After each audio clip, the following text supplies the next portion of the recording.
Hello Star Wars fans, and welcome to episode 49 of Journey into Legends. Today we are going to be reading Tyrant's Test by Michael P. QB McDowell.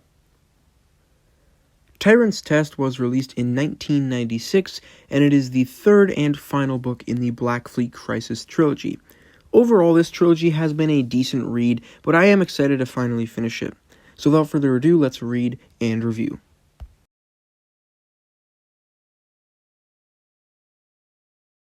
So the previous book ended with Nil Spar ambushing and kidnapping Han, and that, along with some political drama going on with Leia, is basically our main plotline throughout this book. Overall, the Evathan plotline has been my favorite part of this trilogy, and that remains true here as well. I liked the stuff involving Han in this book. He hasn't really had much to do up until now, and his interactions with the Evatha were pretty good. Another character that hasn't had much to do until now is Chewbacca. At the beginning of the trilogy, Chewbacca took the Falcon and returned to Kashyyyk to spend some time with his family, and we haven't seen him since. But in this book, Chewie and some of his Wookiee friends actually got their very own storyline, in which they go and rescue Han from the clutches of Nil Spar. I wasn't expecting to get a whole Chewie storyline, but honestly, I'm not complaining. I thought it was weird that Leia had nothing to do with Han's rescue, but the rescue itself was entertaining, so I don't really care.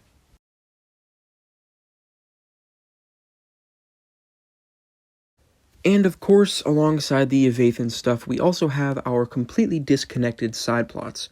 Or so we thought. So basically, both Lando and Luke's plotlines continue along as they were, and honestly, nothing major really happens in either of them in this book. Luke just learns that Akana was deceiving him and that Nashira isn't actually his mother, which was obvious. And on Lando's side of things, all that happens is that we learn what the Vagabond is, and it's a really boring explanation, so I'm not going to talk about it. But anyways, these storylines finally converge with Luke and the Fallen Aussie joining the fight against the Evatha during the Battle of Enzoth.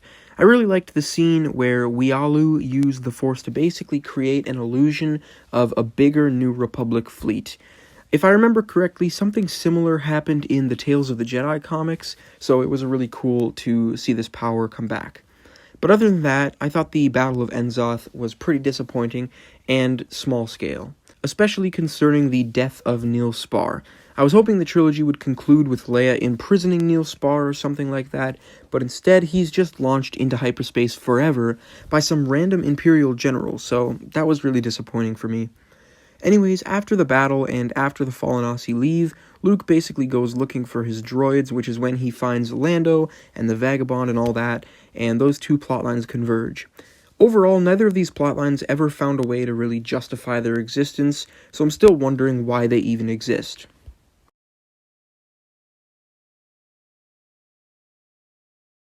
Overall, I found this book to be a disappointing conclusion to the trilogy. I liked how the plotlines converged, but I thought that the resolution was underwhelming.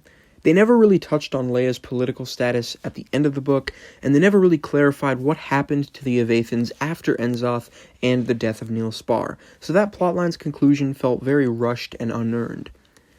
Luke's entire plotline ended up being a red herring and a waste of time, and Lando's plotline was wrapped up with some boring revelations about the Vagabond.